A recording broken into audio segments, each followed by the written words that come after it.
السلام علیکم ورحمۃ اللہ وبرکاتہ۔ اچھی بیوی۔ ایک شخص اپنی بیوی کو اس کے بچوں ہی کے سامنے بڑی بے دردی سے مارا، جس سے بچے خوف زدہ ہو کر رونے لگے۔ بچوں کا یہ حال دیکھ کر ماں رنجیدہ ہو گئی۔ جیسے ہی اس کے شوہر نے اس کے چہرے پر مارا تو روتے ہوئے کہنے لگی، میں بچوں کی وجہ سے رو رہی ہوں۔ اور پھر اچانک کہا، میں جا کر تیری شکایت کروں گی۔ شوہر: تجھے کس نے کہہ دیا تجھے باہر جانے کی اجازت دوں گا؟ بیوی: کیا تیرا خیال ہے تو نے دروازے اور کھڑکیوں سمیت سارے رابطے کے دروازے بند کر دیے ہیں، اسی لیے تو مجھے شکایت کرنے سے روک لے گا؟ شوہر انتہائی تعجب کے ساتھ: پھر تم کیا کرو گی؟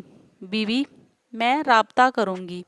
شوہر: تیرے سارے موبائل میرے پاس ہیں، اب جو تو چاہے کر۔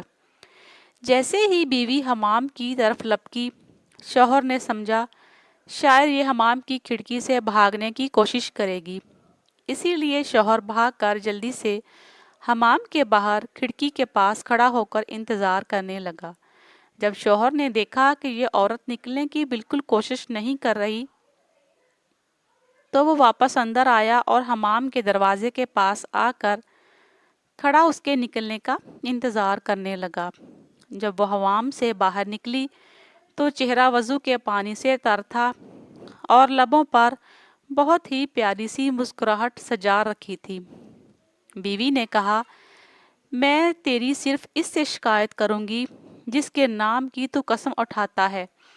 اس سے مجھے تیری بند کھڑکیاں، تیرے مقفل دروازے، موبائلوں کی ضبطگی سمیت کوئی بھی چیز نہیں روک سکتی، اور اس کے دروازے کبھی بند نہیں ہوتے۔ شوہر نے اپنا رخ بدلا اور کرسی پر بیٹھ گیا، خاموشی کے ساتھ گہری سوچ میں ڈوب گیا۔ اندر جا کر بیوی نے نماز ادا کی اور خوب لمبا سجدہ کیا۔ شوہر بیٹھا یہ سب کچھ دیکھ رہا تھا۔ جب وہ نماز سے فارغ ہو کر بارگاہ عزادی میں دعا کے لیے اپنے ہاتھوں کو اٹھانے لگی تو شوہر اس کی طرف لپکا اور ہاتھوں کو پکڑ لیا اور کہا کہ سجدے میں میرے لیے کی بد دعائیں کافی نہیں ہیں؟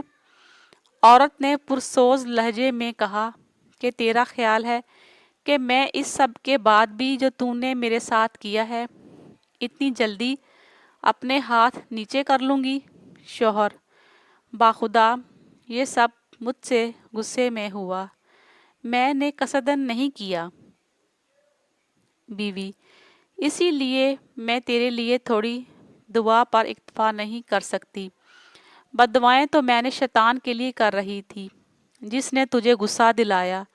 میں اتنی احمق نہیں ہوں کہ اپنے شوہر اور شریک حیات کے لیے بد دعا کروں گی۔ یہ سن کر شوہر کی آنکھوں سے آنسو کی دھار لگ گئی اور اس نے بیوی کے ہاتھ کو بوسہ دیتے ہوئے کہا، میں آج آپ سے وعدہ کرتا ہوں کبھی بھی آپ کو برائی کے ارادے سے ٹچ تک نہیں کروں گا۔ یہی وہ نیک بیوی ہے جس کے بارے میں اللہ اور اس کے رسول نے خیر خواہی کی تاکید کی تھی، اور تم ان کے بن کر رہو، وہ تمہاری بن کر رہیں گی۔ بے شک اللہ تعالی ہم سب کو ایسی نیک بیویاں عطا فرمائے، آمین۔ مزید اچھی ویڈیوز کے لیے ہمارے چینل کو سبسکرائب، لائک اور شیئر لازمی کریں۔